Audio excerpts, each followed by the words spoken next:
Mais vu que la pluie fait que pleuvoir chaque fois, tout ça ici, ça fait que partir. Ça fait que partir, et jusqu'à ce que la maison ici va faire quoi? Mais si la maison ici est tombée, donc directement... C'est la route qui sera attaquée. Oui, c'est la route qui sera déjà attaquée. Donc il faut que nos autorités aussi voient un peu ça. Parce qu'ils voient que non, c'est une messe à faire, mais nous risquons de tout perdre. Nous sommes ici, peut-être on va commander de l'eau descendre. Mais là, ceux qui sont maintenant... Ceux qui sont là en bas, là où l'eau va aller terminer. Mais on ne sait pas comment ils vont vivre.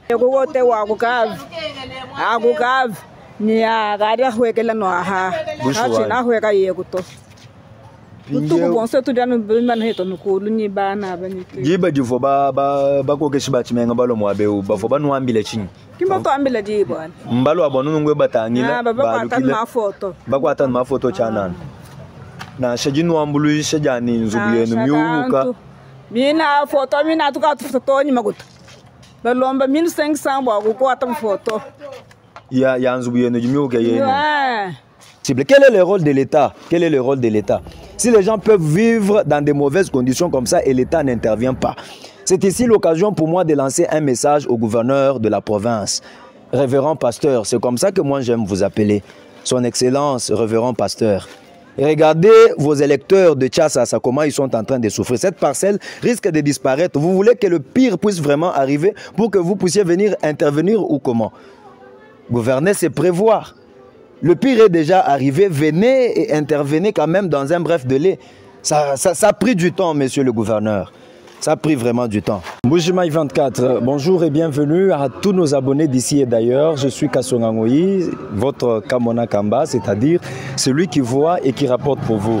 Nous sommes samedi 19 avril 2025 et nous sommes ici sur l'avenue de la cathédrale Bonzola, bien entendu.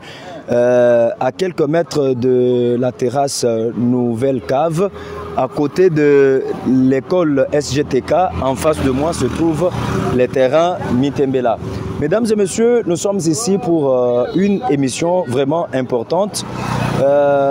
Vous savez qu'il y a quelques temps, c'est-à-dire depuis le 22 mars, le samedi 22 mars, il y avait eu une pluie torrentielle dans la ville de Mbuji-Mayi. Cette pluie avait causé beaucoup de dégâts matériels jusqu'à ce qu'il y avait eu des pertes en vies humaines. À peu près 3 ou 4 personnes étaient décédées à cause de ces pluies-là. Et parmi les pertes, les dégâts matériels que cette pluie avait causés, il y a le canal le plus, je dirais, parmi les plus grands caniveaux de la ville de Mbuji-Mayi, le canal, ou excusez-moi, le caniveau de Tchassassa qui a été cassé par les eaux de pluie. Si le caméraman peut nous aider, si vous regardez en face de moi là-bas, il y a un canal qui vient. Ce canal-là que vous voyez, nous sommes dans, ça c'est le terrain Mitembela, il est déjà loti. Ce canal tire toute l'eau ou toutes les eaux de pluie de la ville Miba, les eaux qui viennent de la ville Miba, les eaux qui viennent de l'entrée Chicago. Ça vient passer par ici, ça traverse jusqu'à entrer ici dans le quartier, jusqu'à entrer ici dans le quartier Tchassassa. Ce canal que vous voyez là passe par là, il va passer par l'ISP de Mbuji-Mayi. Ça passe par l'école Pakam et ça traverse à côté du comptoir, du comptoir Kangeya. Et c'est ce canal que vous voyez qui a créé le ravin qui se trouve dans le quartier Esnel. Le ravin de Kalambaka, mon père, est créé par ce canal ici. Ça passe par le quartier Esnel jusqu'à passant par le marché Misesa et ça va se déverser vers le ravin Seyaza, vers Mbinza là-bas et ça va jusqu'au pont Le Bilange. Mais cela a causé de dégâts matériels très énormes ici, là où nous nous retrouvons.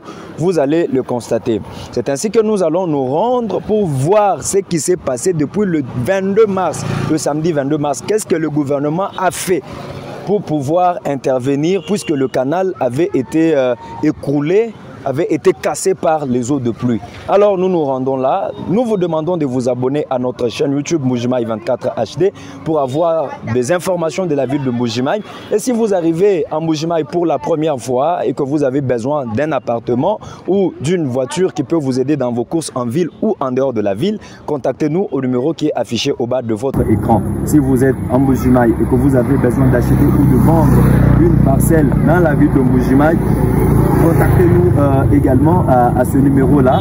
Si vous avez également besoin de terrains agricoles ou vous voulez pratiquer l'agriculture, l'élevage ou la pisciculture, appelez-nous également à ce numéro-là qui est donc un numéro WhatsApp.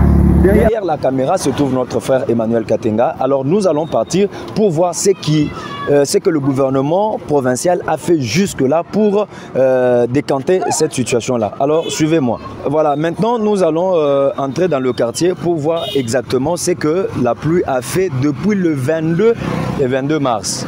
Suivez-moi, vous allez découvrir ce qui s'est passé. Voilà, là nous sommes en train de descendre. Nous allons essayer un peu d'arriver là-bas. Moulon pour moi, ouais, non. Ouais, toi, papa. Ouais, toi, maman, ouais, toi. Alors, nous sommes en train d'aller. Moulon pour moi, ouais, non. Bishine no bagulompa. Ah. Même anje kamona gamba. Nje mulo kumwa ku nje mulo kubwa ku mona bintu ebya binongo. Hanga mu.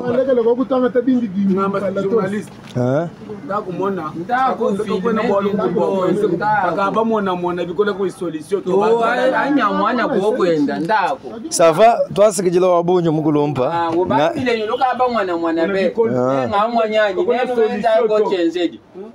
ça va, merci Waboun. Voilà, nous sommes là où le dégât est arrivé. Il y a une maman là-bas, nous allons d'abord parler avec elle. Vous voyez tout ce qui s'est passé là-bas. Et regardez vraiment, comme je venais de vous expliquer, il y a l'eau, toute l'eau qui vient de la ville Miba, ça passe par ici. L'eau qui vient de l'entrée Chicago, de l'aéroport là-bas, ça sort par ici. Et comme je vous avais dit, c'est ce caniveau qui a créé le caniveau, le grand ravin du quartier Esnel. C'est ce caniveau ici. Maintenant, depuis le 22 mars, rien n'est fait jusqu'à présent. Nous allons d'abord rencontrer la maman que nous voyons là et on va parler avec elle. Maman, où est toi? Où est toi, maman? Bishima Mouane. Vita tudo na ye lelung ka ma la betoni hadidi ba ha katina balala to na ya maloko bi mahita bunyo ya no ke mahita bunyo mo le mon fe mwem vule mo loko ku ka di matukwa wuri mo le wa mo le 22 wa mo le 22 mars wa mo di sambo mo le 22 ka di pinge o kacha bintu ebi bienze kanungweo ba ko keshi ba chimenga bakaji balo ko kwani qu'est-ce qui c'est benze chini tangi lano le 23 le 24 ni le lo tena banjo mona moto na shidi dinga tena ba jom voto bushwani pinyo nuji bashale nu vivre no moabeu mvule yonsu mi lo ka tsaku le 22 to ni pinye ma yonsu aja wegela no moabeu aye ko wote wa ko kav ni aga dia wegela no ha na wega ye ko to tuku bonse tu danu man heto no ko lu ni bana ba ni jiba jifo ba ko keshi ba chimenga balo moabeu ba fo ba no ambile chini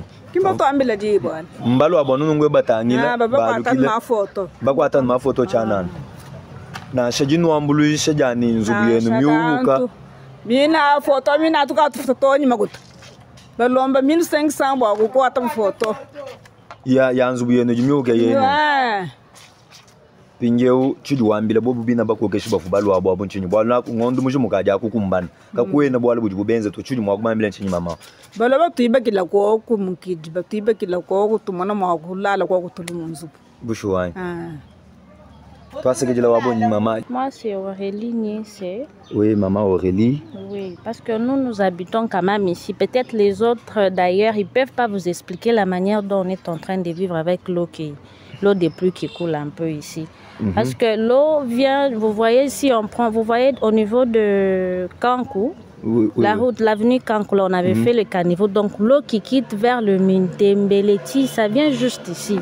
Donc pendant la nuit, même s'il y a la pluie, il y a une forte quantité d'eau. Une forte quantité, donc si la personne se tient là-bas, on risque de partir avec. C'est-à-dire, avant que le canal, le caniveau ne soit cassé, l'eau passait par ici. Passait par ici directement. Et ça allait directement.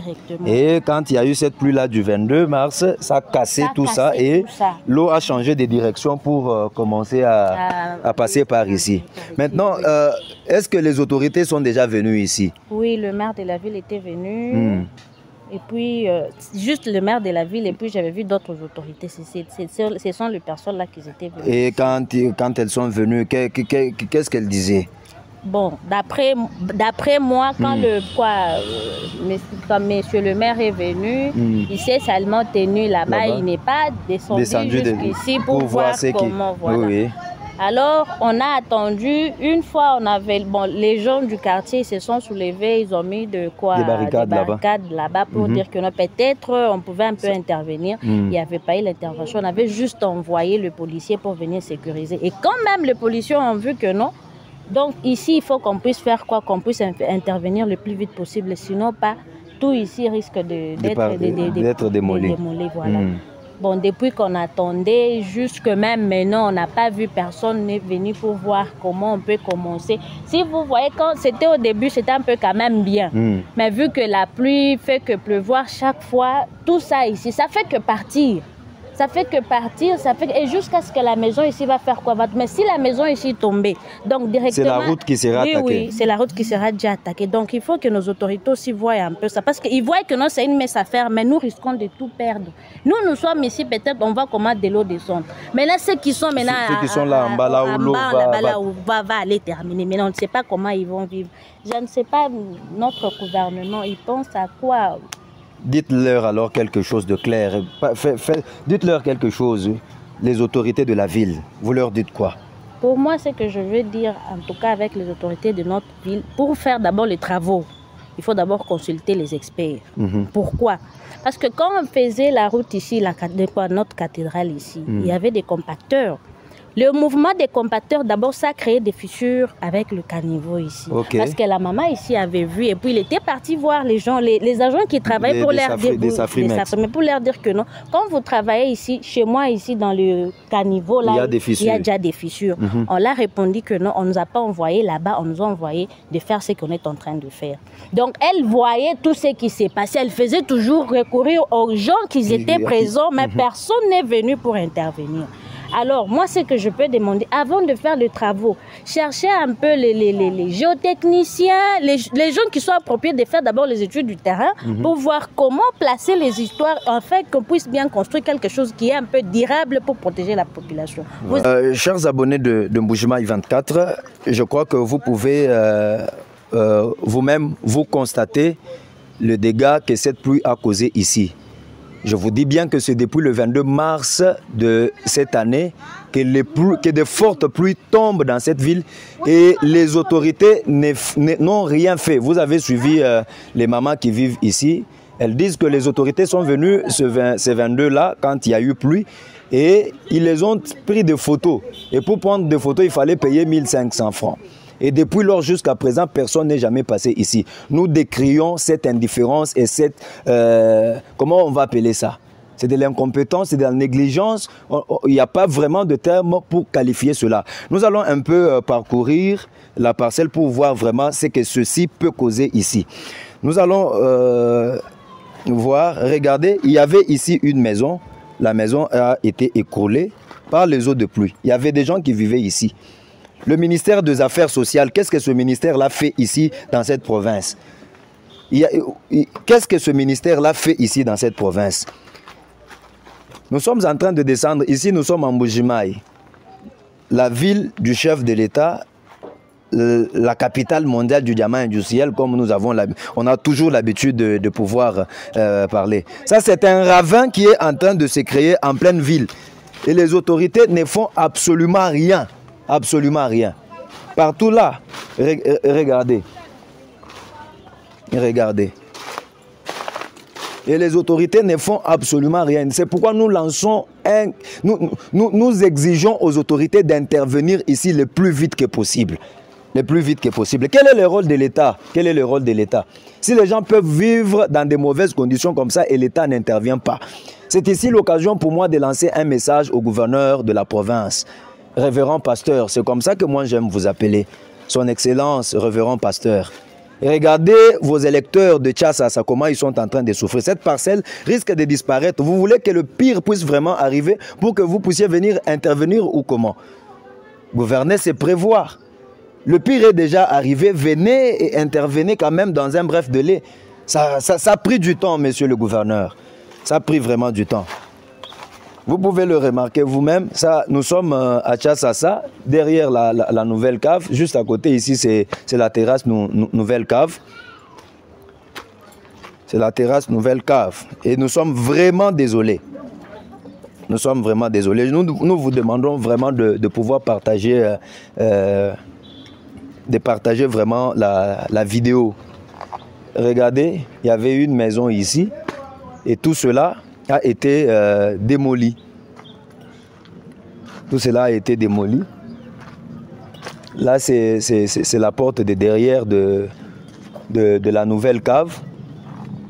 Là, c'est la nouvelle cave. Et les eaux se sont frayées une voie comme ça. Et petit à petit, c'est un grand ravin qui va se créer ici. Et le ravin va arriver jusqu'au niveau de l'avenue Inga, la nationale numéro 1.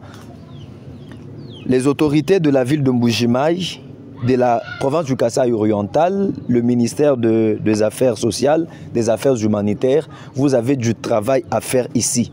Comment est-ce que les autorités peuvent venir ici prendre justement des photos et repartir? Ça, c'est une négligence. C'est une négligence. Nous sommes quand même désolés de voir que même pour intervenir à ce petit endroit ici, vous ne faites absolument rien. Et quand la population va parler, vous allez dire que la population parle. Puisque moi-même, je fais partie de cette population-là. Je fais partie de cette population-là. En tout cas, nous sommes désolés. Très, très désolés. Intervenez du moment que vous allez regarder la vidéo que nous sommes en train de faire ici. La province du Kasaï oriental, la ville de Mbuji-Mayi souffre. Mais nous ne voulons pas encore souffrir ici quand un grand ravin se sera créé à partir d'ici. Mesdames et messieurs, nous vous remercions, vous tous qui nous avez regardés. Nous sommes presque arrivés à la fin de notre vidéo d'aujourd'hui. Je suis Kassonga Ngoyi, votre Kamona Kamba, c'est-à-dire celui qui voit et qui rapporte pour vous. Suivez-nous sur Mbuji-Mayi 24 HD, notre chaîne YouTube. Suivez-nous également sur Facebook, Mbuji-Mayi 24 HD. Et vous qui nous suivez également sur TikTok, rejoignez-nous sur Mbuji-Mayi 24 HD et nous allons parler de la ville de Mbuji-Mayi. Merci.